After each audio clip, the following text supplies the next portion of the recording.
Get ready to put your happy faces on whilst you listening to The Grumble from musterxmedia, a place you can be happy whilst being a miserable bastard. If you're easily offended, this podcast is not for you, but if you're not, enjoy! This isn't just your typical old grumpy bastard grumblings today. No, this is more than that. This is absolute fucking horrible. It's horrible.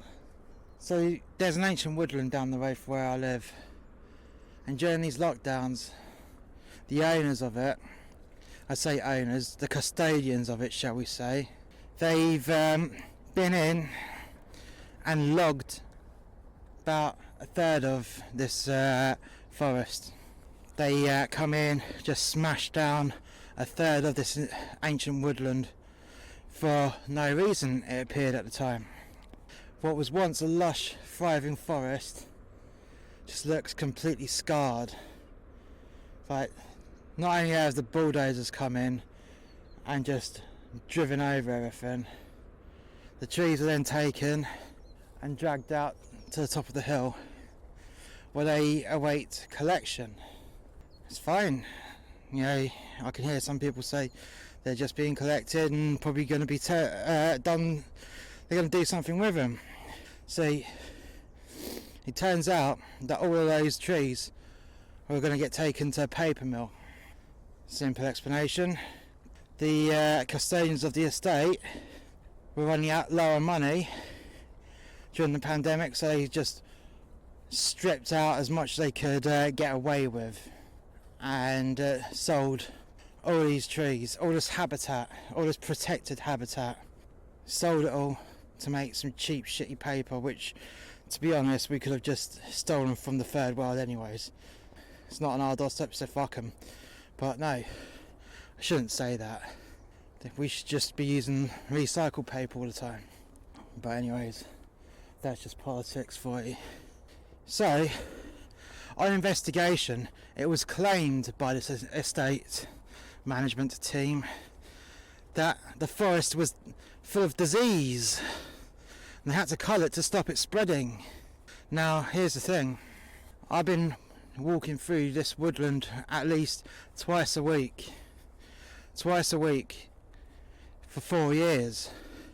Not once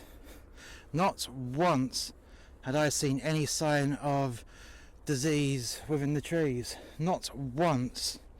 Yeah, but you're not a qualified tree surgeon, or you're not a qualified botanist, I hear you say. Well, now this is where I can turn around and say my dad taught me a lot about the wildlife, because my dad used to manage royal estates, the royal parks.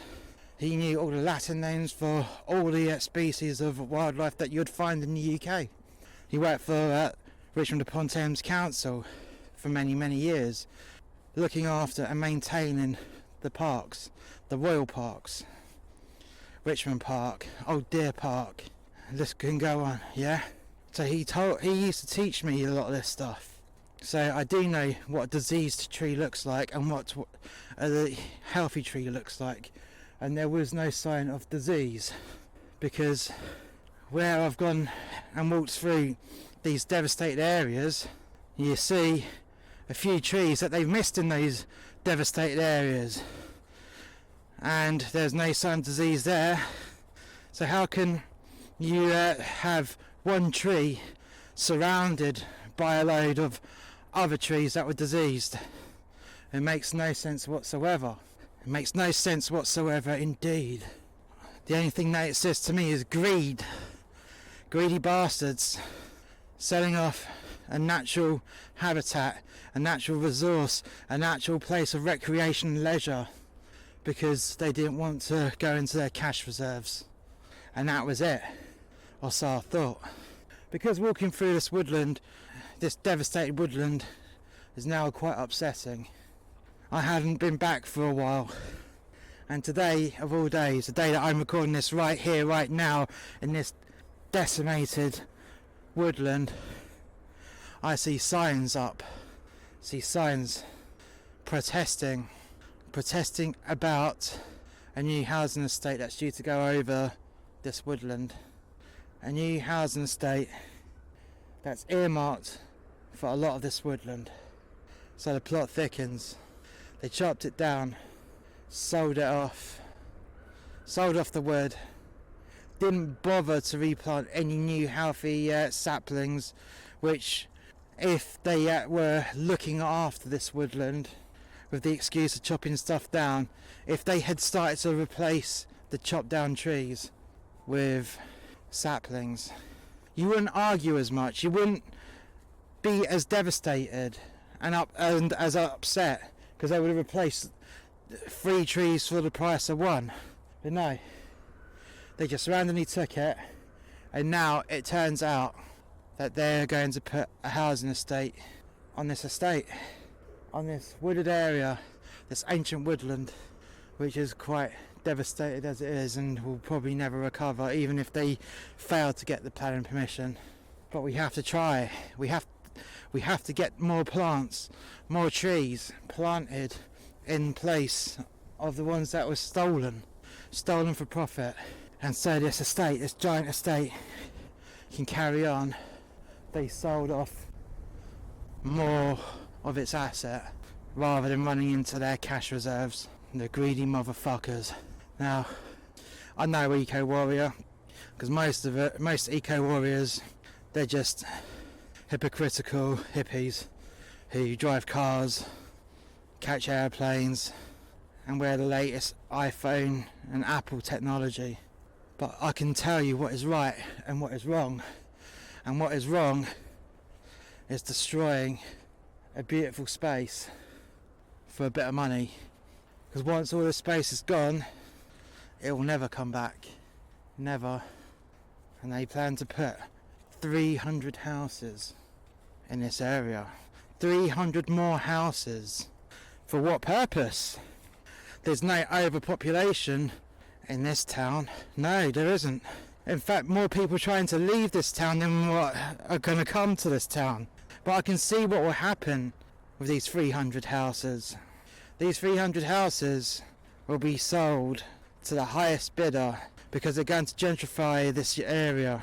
They're going to try and make this a prime, pristine estate. And no one in the local area that was born here and moved here over the last decade, 20 years, even 30 years, no one from that time period will be able to afford one of these houses, because we are going to be entering the most brutal recession and recovery from this fucking virus. We will. So who's going to buy these houses? Wealthy property developers who will just look to expand their portfolio and charge an absolute arm and a leg for these small houses. 300 houses on this site, wow, that is going to be pretty small. That will be very small. At the moment, a shit 3-bedroom house that's falling apart, the one that I'm renting at the moment, for example, I'm paying £610 a month for a place with a fox roof, with a greedy landlord keeps saying, oh no, I'll patch it up. So he patches it up and it's still leaky, it's still full of damp. Then you see a house go on the rental market, the same class but done up, and they're asking nearly £750 to £800 a month. So when you get a brand new house, purposely built small on this brand new estate, you're probably looking at £1,000 a month when it comes onto the rental market. And who can afford that in an area that is quite rural? It's a small town I live in, a small Welsh mountain town of Cumbran. Who can afford £1,000 in Cumbran, where most people earn in this area, because there aren't many jobs in this area, they earn minimum wage. So they're looking at £1,000 at a maximum, £1,000 a maximum a month. How can they afford to live in a place like this? It's so wrong, and that is what is wrong with this world at the moment. People making profit in sheer greed. All it was is sheer greed. destroying your natural surroundings for profit. Nothing mutual here. As I said, if these trees were truly diseased, they would have replaced the trees that they chopped down to regenerate the forest. But no, they're selling the land for overpriced housing. What a shit way to go. What absolute shit.